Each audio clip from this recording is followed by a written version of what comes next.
وبهذه الوقفة الوطنية وبهذه الوقفة البطولية والشامخة والمطالبة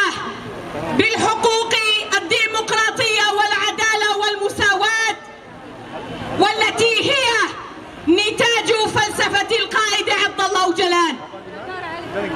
هذه الفلسفة هي بوصلة التائهين عن مسار الحقيقة التي أخفوها عن المجتمعات الطواقة للحرية، الحقيقة التي دنسوها بسياساتهم بالإبادة والمجازر والانحلال والانصهار والحرب الخاصة وغير ذلك. ها نحن الآن بصدد حملتنا،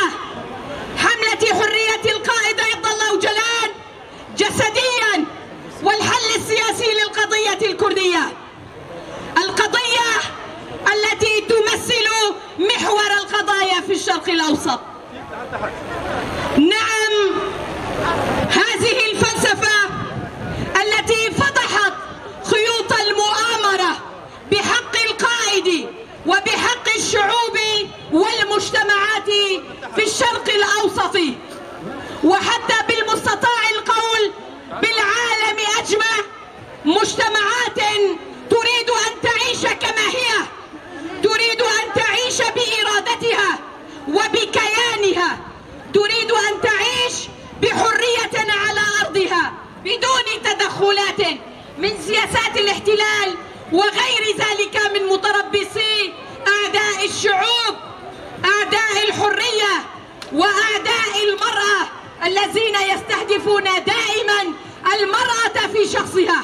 لكسر إرادتها ولإبادة منجزاتها. ثورة المرأة التي أطاحت بكل القيود التي كانت تكبلها، هذه الثورة التي استندت إلى أيديولوجية تحرير المرأة، والتي هي أيضا من نتاج فلسفة القائد عبد الله أوجلان. بحضار الصلاة أفكار أفخبط هاتيكرن لحتى إيرو تم إنساننا دبالا مدني ريبر أبو يكي ولوي كارو خباتي جو ريبر أبو دكي جبو ملتي منطقة تبية ريبر أبو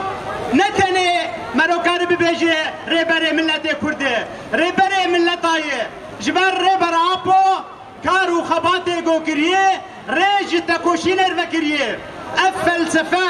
وفكرة جو سروك أبو إيرو هالبجيري إيرو جو دردخي فكر وفلسفة وحر ملت حر جواك ذي مرفاهية دي إنسانية تفيدي كارفي تشتيفي كاريفي خباتي بكي كارو خباتي جو سروك أبو دكي كارو خباتي نتوى ديمقراطي كارو خباتي عصرانيات ديمقراطية.